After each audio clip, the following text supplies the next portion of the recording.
The CEO of General Motors returns to Capitol Hill this morning. This time, a Senate subcommittee will ask Mary Barra about the faulty ignition switches linked to 13 deaths. Jeff Glor is on Capitol Hill with emails just obtained by CBS News. Jeff, good morning. Nora, good morning to you. Barra said yesterday that GM is still investigating, but new emails have emerged about who knew what and when. An email obtained by CBS News shows multiple GM executives, including Lori Queen, the vehicle line executive in charge of the Chevy Cobalt, knew an ignition switch could have been fixed 9 years ago.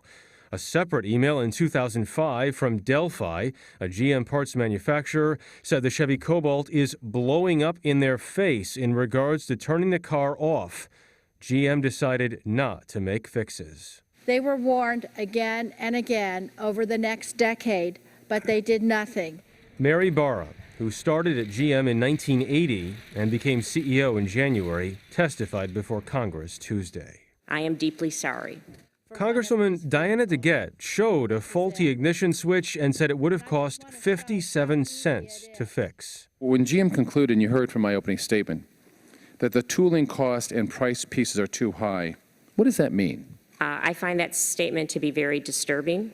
If that was the reason the decision was made, that is unacceptable. Barra blamed the old GM for a culture centered around cost and lack of communication.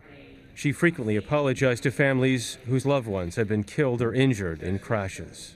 We think the situation is tragic. We're deeply sorry. We apologize for what has happened. Barra was questioned why the faulty ignition switch was redesigned in 2006 without changing the part number. Mechanics had no way of distinguishing the new parts from the old defective batch. It is inconceivable. It is not our process, and it is not acceptable.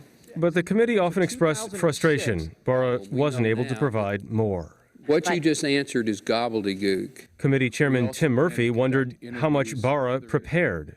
Did you review the documents that the GM submitted to the committee? No, I did not. There was over 200,000. The Senate will also hear today from David Friedman, the acting head of the National Highway Traffic Safety Administration. He said yesterday GM didn't give them enough information to order a recall.